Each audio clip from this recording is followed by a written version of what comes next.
जय गुरु जी। जय गुरु जी। शुक्राना गुरु जी। अनंतम शुक्राना गुरु जी। कोटि कोटि शुक्राना गुरु जी, अपनी संगत बनाने का, सारी संगत को ब्लेस करने का। लाखों करोड़ों उपकार हैं गुरु जी आपके, शायद उससे भी ज़्यादा, जिसका कोई बयान, कोई काउंटिंग नहीं है। आपको सब पता था कि इस हिस्ट्री में इतना कुछ होने वाला है, तभी आप आए और बड़ा मंदिर स्थान बनाया। कुछ ना कुछ वजह ही रही होगी कि दिल्ली को एक तीर्थ बनाने का। 12 ज्योतिर्लिंग की पावर बड़े मंदिर के शिवलिंग में डालने की। शायद दिल्ली दिल्ली को वो जगह बनाने का।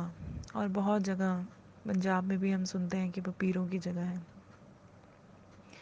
कितने महापुरुष वहाँ पैदा हुए, जब तप किए, पर एक दिल्ली ही रह गई थी जो गुरुजी आपने उसको ब्लेस किया। और कितनी संगत जोड़ी दिल्ली से आपने कल्याण के लिए। आप सब जानते थे कि क्या होने वाला है, तभी आप आगाह भी करके गए। हम जैसे लोगों को, जिन्होंने मंदिरों को, गुरुद्वारों को सिर्फ डेज के हिसाब से देखा, ट्यूसडे है तो अंडा और नॉनवेज नहीं खाना, बाकी दिन खाने खा सकते हैं।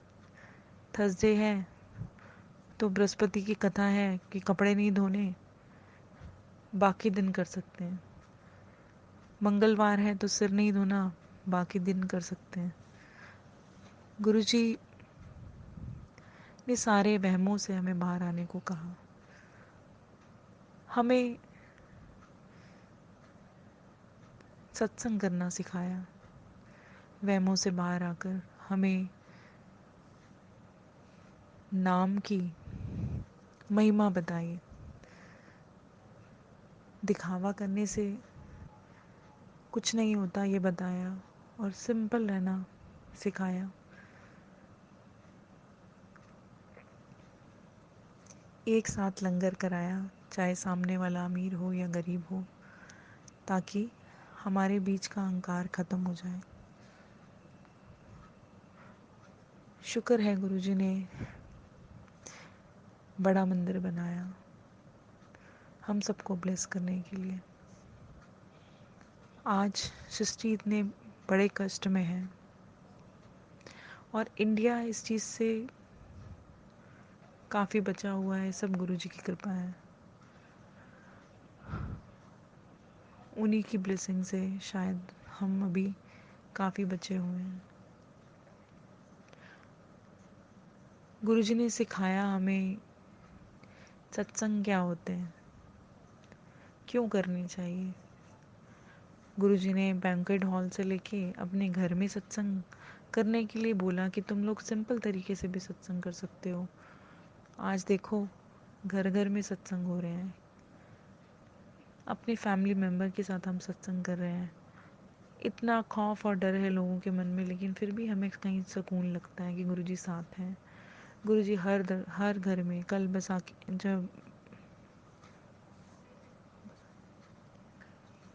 बैसाखी का सत्संग हुआ लोगों के घरों में, संगत के घर में, सभी संगतों के घर में।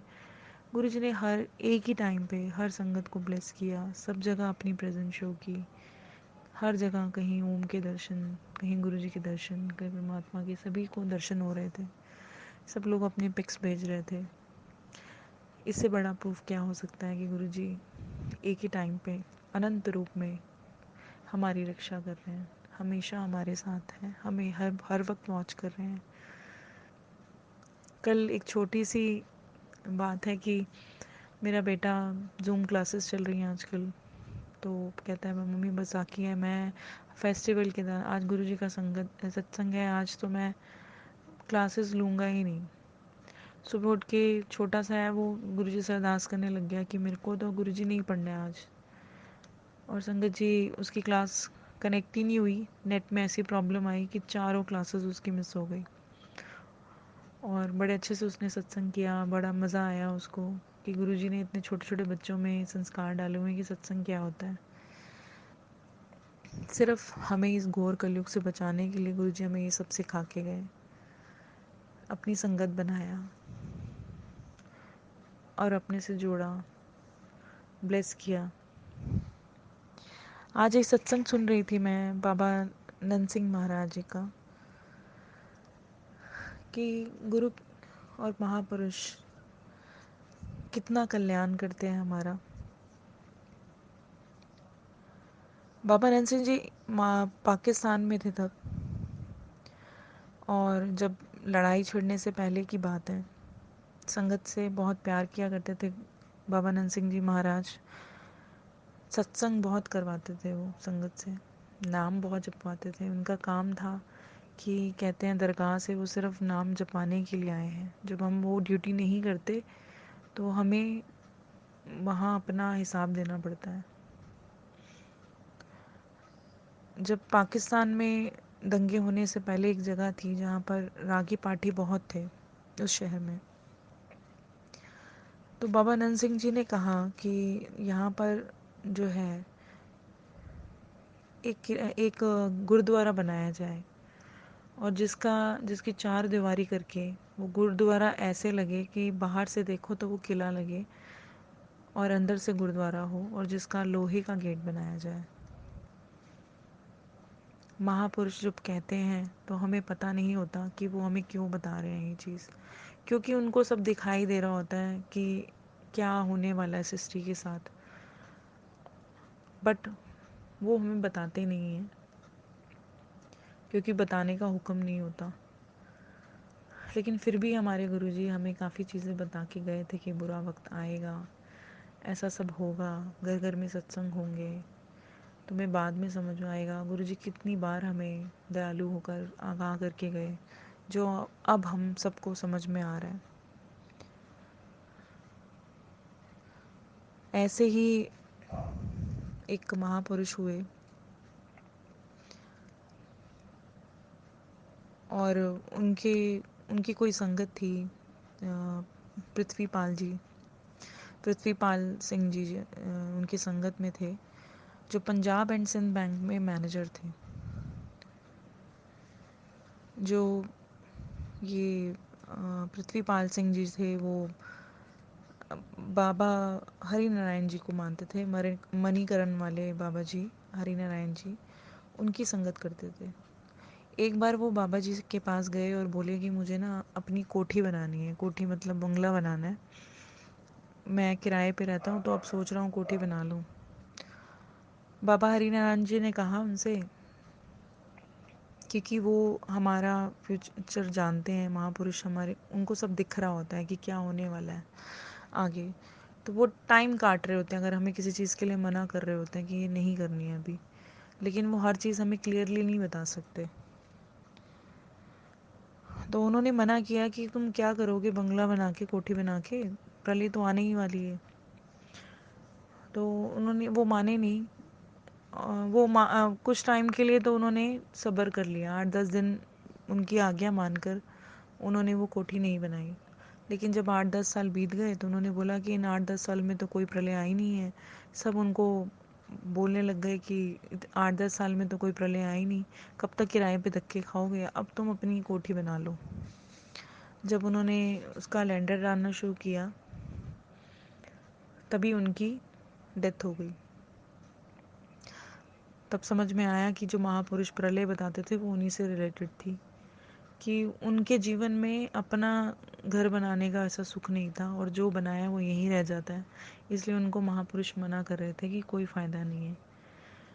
तो हमें गुरु या कोई महापुरुष जो है, हमें गुरु जब मना करते हैं ये चीज़ नहीं करनी, तो हमें उनको मानना चाहिए। गुरुजी ने इतने उपदेश तो नहीं दिए हमें, लेकिन शब्दों के थ्रू और जो चीज़ें उन्होंने बोली वो सारी संगत आज भी फॉलो कर ही रही है। ऐसे ही बाबा नंद सिंह जी ने जब गुरुद्वारा बनाया, जैसे गुरु जी ने हमारे लिए बड़ा मंदिर बनाया, आज एक छोटे से वायरस से पूरी दुनिया डर रही है, जिसे देखा भी नहीं जा सकता, जो आंखों से दिखाई ही नहीं देता। हो सकता था ये कोई लड़ाई भी हो जाती, विश्व युद्ध हो जाता। तो गुरु जी ने हमें कैसे बचाया, बड़ा मंदिर बना के हमें संगत करना सिखाया, नाम जपना सिखाया, नित्य सिखाया, दान पुण्य करना सिखाया। जब बाबा नंद सिंह जी ने वो गुरुद्वारा बनवाया, तो उसके पीछे रीज़न नहीं बताया उनको कि ये क्यों बनवाया गया है। 1943 में बाबा जी वहाँ से चले गए, चोला छोड़ के चले गए, लेकिन उन्होंने ये कहा था कि यहाँ पर नित्य करते रहो, अपना सत्संग सुबह शाम करते रहो। जब उसका 108 पाठ का भोग डलने वाला था, तो बाबा जी को वो सब बुलाने गए कि आप आओ तो हम भोग डालें। तो आनंद सिंह बाबा जी ने कहा कि मैं नहीं आ सकता, अगर आप भोग नहीं डालोगे फिर तो मैं बिल्कुल ही नहीं आऊँगा। उसके पीछे भी वो कारण जानते थे, सब उन्हीं के लिए कर रहे थे। जब लड़ाई छिड़ी तो जितने संत सुजान जी जो थे, पाठी थे, रागी थे वहाँ के, वो तो अमृतसर गुरुद्वारे में पहुँच गए थे। जबकि बाबा नंद सिंह जी ने इन सारी संगत को बोला था कि तुम सारे जो हैं पाकिस्तान छोड़ के अमृतसर शिफ्ट हो जाओ। लेकिन तब सब ये सोच रहे थे कि वहाँ ज़मीनें बंजर पड़ी हैं और यहाँ हमारी सोने के भाव बिकती ज़मीनें क्यों छोड़ के जाएं। तब कोई समझ नहीं पा रहा था, लेकिन उनके भक्त थे, वो उनकी संगत थे, तो उनको बचाने के लिए उन्होंने वो गुरुद्वारा बनवाया, लोहे का गेट लगवाया। जब लड़ाई छिड़ी तो संत सुजान सिंह जी तो अमृतसर की ज़मीन पे वहीं शिफ्ट हो गए सन 1946 में। लेकिन जो बाकी लोग थे पिंड के, वो सारे उस गुरुद्वारे में शरण लेके चले गए। उन्होंने अंदर से गेट भी जो लोहे का था वो लॉक कर लिया, और बाहर से वो किले की तरह दिखता था। तो एक झूठी अफवाह फैल गई कि यहाँ पे जो सिख हैं अंदर, उनके पास, सबके पास ट्रेन गन है, बहुत सारे हथियार हैं। जो भी रब की मर्ज़ी होगी, जो भी उन्हीं की वजह से, सब ऐसा सोच रहे थे।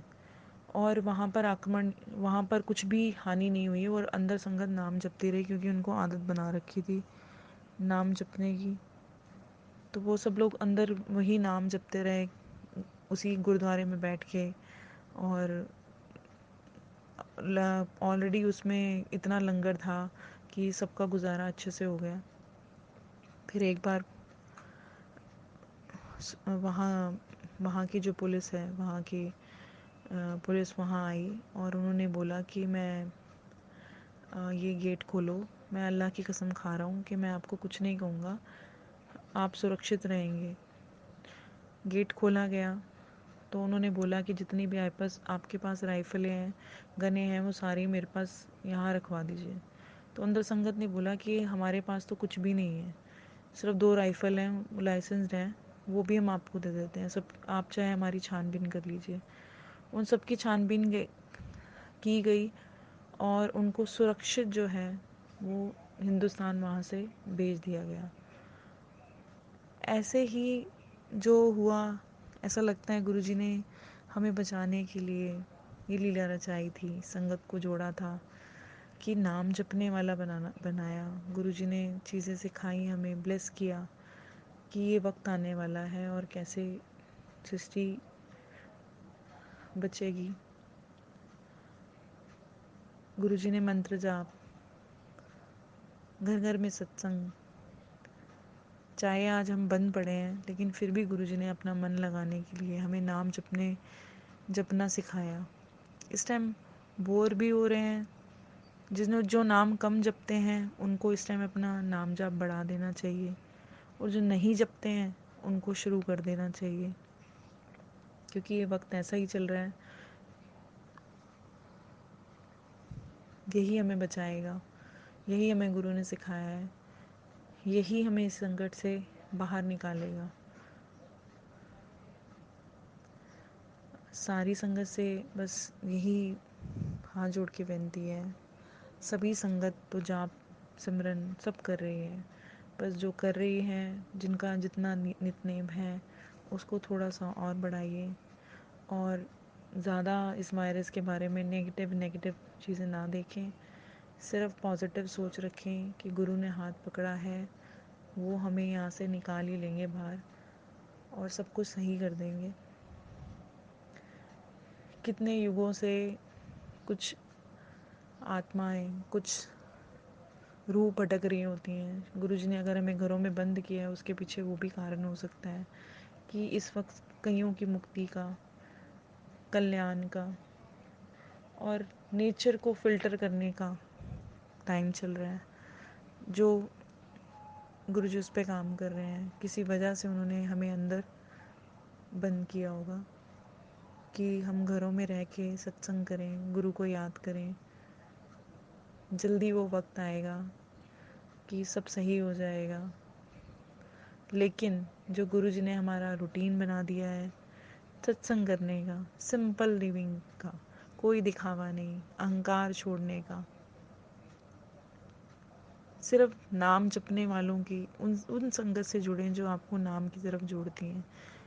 वैसे संगत से ना जुड़ें जो अपने से जोड़ती हैं, चाहे वो पुरानी संगत हो चाहे नई संगत हो, सब गुरु जी की संगत है। आपको कोई नाम जपने के लिए प्रेरणा देता है, आप उसको कैच करिए। लेकिन कोई आपको ट्रीटमेंट बताता है या कोई ऐसी चीज़ बताता है जिस सिर्फ अपने से जोड़ रहा हो, तो उसको छोड़ दीजिए। सिर्फ नाम जपने की तरफ ही ध्यान लगाइए। सेवा सिमरन में अपना ध्यान लगाइए, जो इस टाइम ज़रूरी है। हम इस वक्त गुरुजी ने हमें तो जोड़ा है, लेकिन सबसे बड़ा इंसान का काम होता है नाम जपना और जपवाना। गुरुजी ने हमें तो सिखाया, लेकिन हमें दूसरों का भी कल्याण करना है, जो नॉन संगत है। मंदिर, आपके घर के आसपास जो मंदिर गुरुद्वारे हैं, उनको कहिए कि वहाँ पर थोड़ा सा स्पीकर ऑन करके सुबह शाम का जो नित्यनेम है उसकी आवाज़ गलियों में, रोड पे कहीं ना कहीं तो आनी चाहिए कि लोगों के घरों में जाए। मंदिर बंद कर दिए गए वो तो सही है, लेकिन मंदिरों में जाप सिमरन तो चलते रहना चाहिए ना। अब तो मंदिरों में आवाज़ ही नहीं आती। आपके घर के आसपास जो भी मंदिर है, एटलीस्ट उनको बोलिए कि वो एटलीस्ट जो अपना पूजा पाठ है वो तो कंटिन्यू रखें, और स्पीकर में कहीं ना कहीं कोई नाम सिमरन का प्रोसीजर जारी रखें। हमें तो गुरुजी ने सिखा दिया है सत्संग करके घर में कैसे खुश रहा जा सकता है, लेकिन जो नॉन संगत है वो सिर्फ टीवी में ही व्यस्त तो नहीं है और नहीं बैठी गई। उसको जागृत करने के लिए सिर्फ यही है कि अपने मंदिर गुरुद्वारों में रिक्वेस्ट करें कि वहाँ पर स्पीकर में या कहीं पे भी जो सुबह शाम का नित्यनेम है उसको वॉल्यूम में ज़रूर चलाएं, ताकि नाम हर किसी के कान में जाए। अगर हम भी बचना चाहते हैं तो हमें दूसरों के लिए भी कोशिश करनी है, भगवान के नाम से जोड़ना है। जो बिल्कुल सन्नाटा ही हो गया है, सब गलियों में कहीं सुनाई ही नहीं देता, लोग इतने डरे हुए बैठे हुए हैं कि कहीं से कुछ आवाज़ें ही आनी बंद हो गई, कहीं कहीं सिमरन भी चल रहा है नहीं चल रहा है। बाहर ना जाएं, मंदिर में ना जाएं, लेकिन जिस मंदिर के पंडित हैं, जहाँ पर पाठी पाठ करते हैं, एटलीस्ट स्पीकर से थोड़ी आवाज़ तो बाहर जाए, ताकि और भी लोग इसका आनंद ले सकें, जाप सिमरन कर सकें। जय गुरु जी। शुक्राना गुरु जी।